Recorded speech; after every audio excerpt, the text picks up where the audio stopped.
I don't know how to go back. But OK, yeah, so I'm Neel. I'm the founder of Eclipse. And for folks that might not be aware of what we're building, we're aiming to build Ethereum's fastest layer 2. And the way that we're doing that is we forked Solana, which is a layer 1 blockchain. We're keeping the virtual machine intact. It's this highly parallelized, very performant virtual machine. And we're settling it as a layer 2 on Ethereum. And what this talk is about is it's targeting folks that are probably familiar with the existing layer 2 landscapes. That's a lot of EVM layer 2s like Optimism, Arbitrum. And what this talk is intended to convey is, one, what are some of the superpowers of layer 2s, and what are cases where layer 2s can even outperform layer 1s, and secondly, how that informs how we're thinking about Eclipse. So this might be lost on some folks that are familiar with the discourse in the Ethereum ecosystem. This might be old news too. But for the longest time, the biggest subject in the layer 2 ecosystem was data availability. And data availability is essentially bandwidth. It's saying when a layer 2 blockchain executes a bunch of transactions, or even a layer 1 blockchain, it needs to propagate those transactions to all of the full nodes of the network. Everyone needs to be aware of what was run, and that's the first step for any blockchain. So that was originally the bottleneck, and that's why things like Celestia, Avail, EigenDA, all these folks popped up. And more recently, we have 4844 on Ethereum, which is an upgrade to Ethereum that allows it to more conveniently support layer 2s by having some native capacity for DA. DA is short for data availability. So this was always the bottleneck, and it's just because bandwidth is very hard to scale effectively. All the nodes need to talk with each other, and more than that, you want to scale it in a verifiable way. So if you're a lightweight device, like a cell phone or something, in general, you have no way to verify that a really big block that's being propagated by these Ethereum full nodes is actually being propagated correctly. But with the advent of this technology called data availability sampling, they were able to effectively scale this, and this is no longer the bottleneck. So now there's a new bottleneck, which is execution. So the first step is you say, what are the transactions that are supposed to be run? And the second part is you actually have to execute them. And in that domain, Solana has always reigned supreme. So it's a parallelized VM, like I was saying. And now we're seeing all other layer 2s are experiencing the same bottleneck. Base is a great example, which is Coinbase's layer 2. Now they have some goal of, I think it's like 2.5 million gas per second. So it's some measure of throughput for execution. And it's just saying how quickly can you process opcodes or operations in the layer 2. And in general, the EVM can be boosted substantially more than where it exists right now, but it's a lot harder than taking a virtual machine that was built for this from the ground up. So this begs the question, now that we have abundant DA and we have abundant bandwidth, how can we best utilize this block space? And that's the problem that Eclipse is primarily thinking about. So just to recap what Eclipse is doing, we took the Solana virtual machine, so we forked Solana. We're making a bunch of changes to that.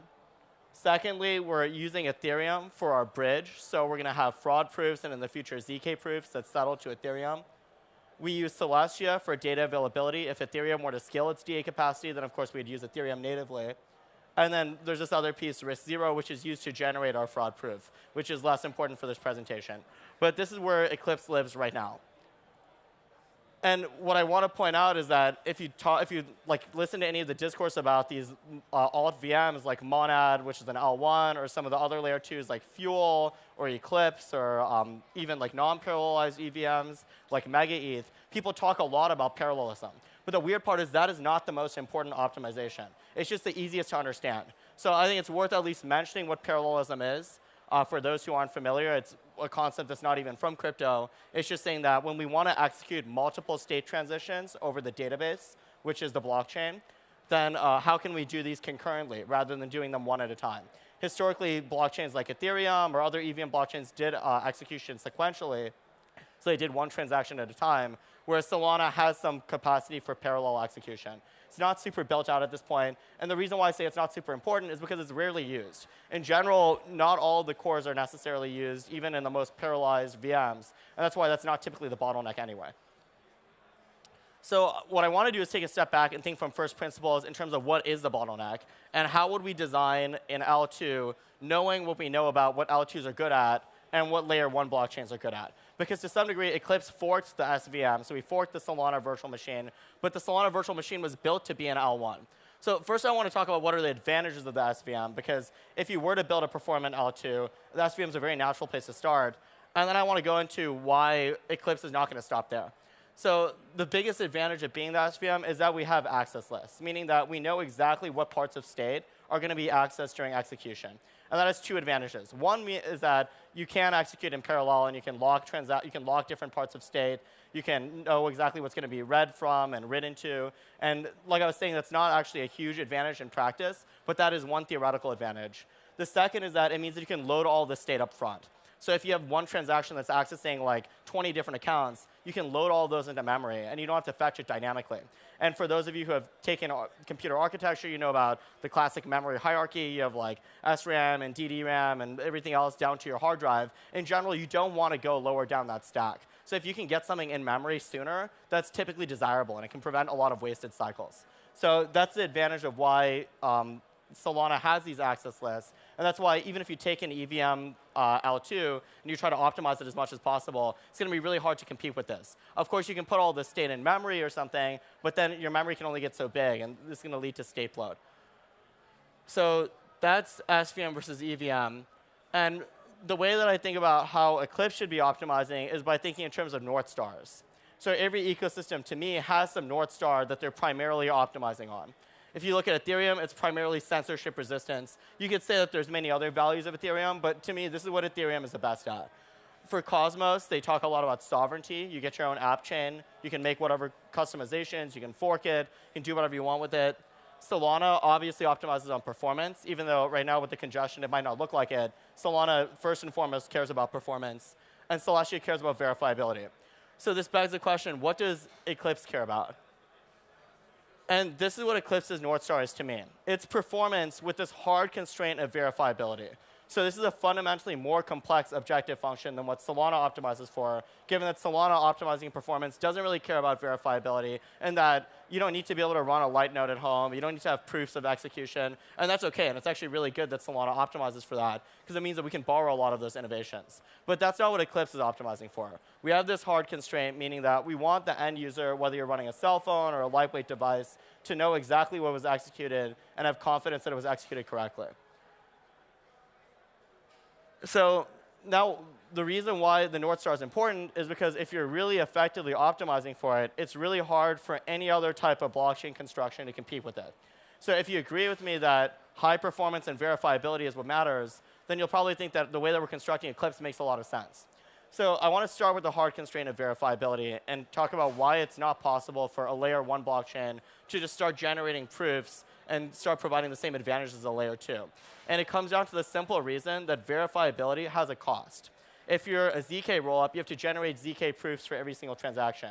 Right now, the overhead for that is, for a single cycle of execution, in general, it's something like 100,000 or 1 million cycles to generate a proof that that execution was done correctly. So there's 100,000 to 1 million times overhead for a ZK rollup just to generate that proof. Of course, that's going to come down over time. If you're an optimistic rollup, you have to include these additional commitment bytes. You have to publish more data in order to prove, it's just a quirk of how the interactive fraud proofer works, but all fraud proofs require some additional data to be posted. So if you're really optimizing on just performance, you're never going to add this capacity. So that's one advantage that Eclipse has, which is that we own that, we internalize the cost, and we're going to take advantage of it. And the biggest way that I want to take advantage of it is that once the blockchain's proof-based, you actually want to make the full nodes extremely expensive. So it's OK to have fewer nodes, or what some people say is a centralized sequencer set, because everything's proof-based anyway. So the end user still has assurance that things are executing correctly, and you get all the advantages of having really beefy sequencers and executors. So this is kind of counterintuitive, and it's one of those classic dunks against layer 2 blockchains that doesn't really make a lot of sense. People talk about how L2s are centralized because the sequencer set is not like 1,000 nodes, but actually that's a superpower, and that's what Eclipse is leaning into. So we're going to have a smaller sequencer set and make the hardware requirements very, very expensive. And this way we can provide performance that even the Solana L1 can't offer. And I'd be remiss not to mention that there is some sort of safety consideration here, given that for folks that are familiar with optimistic rollups, you probably remember that there's this one of n trust assumption. You need at least one honest verifier to be running a full node. And that's how you know that the safety of the system is ensured. So in our case, our full nodes are very, very expensive. So what keeps these verifiers running their full nodes? And there's a handful of folks that can run full nodes. Users are one. It's unlikely that users are going to be running our full nodes because they're just so expensive. Solana full nodes are already expensive, and we're making them even more expensive. There's indexers and explorers. Those guys provide a service. They charge for it. So presumably, they could charge someone a sufficient amount, and it could be economical for them to run a full node. There's full node bridges. There's MEV searchers. So in the beginning, we might actually want to incentivize some of these folks. We might have some concept of inflation or emissions, similar to what an L1 would have, until things become economical for these folks to run their full nodes on their own. So this is one reason why Eclipse eventually has ambitions to transition to a ZK rollup, just given that this one-of-n trust assumption makes it really, it makes the analysis more complicated. And this is just a high-level, hand-wavy analysis, but this is worthy of more deep consideration. So I don't have time to go through the whole deck here, but one last thing I wanted to touch on is that by having fewer nodes, it means that we can push upgrades a lot faster, meaning that FireDancer is a Solana client that's being built. It's designed to be ultra performant, but actually the Solana L1 will not fully benefit from FireDancer because not all the nodes are going to upgrade. Whereas because we have a small sequencer set, we can upgrade these nodes faster. We can implement updates to the fee market, which is one of the criticisms of Solana right now. We can implement all kinds of cutting-edge features that, in general, wouldn't make it into the L1, but we can implement them first. So this is essentially what Eclipse's endgame is. I call it a thick sequencer. Thick meaning that it's a really beefy, expensive sequencer, and it's going to be settling to Ethereum, meaning that it's settling to the most censorship-resistant L1 that exists. And these are some other properties that I think are desirable. But ultimately, this is all consistent with our North Star, which is that we want to offer high performance, low cost, and we want to have that hard constraint of verifiability. So I hope that's helpful for giving an overview of how the L2 landscape exists right now, where Eclipse sits in, and the kind of value that we're providing to the Ethereum ecosystem and more broadly. OK, and then if you ever want to contact me, I'm on Twitter. So I'm Neel Salami, or you can reach us on Twitter, EclipseFND. So yeah, if you're building anything that's like a consumer app, a highly financialized app, DeFi, NFTs, that's all stuff that we're really interested in. So feel free to reach out. All right, thank you.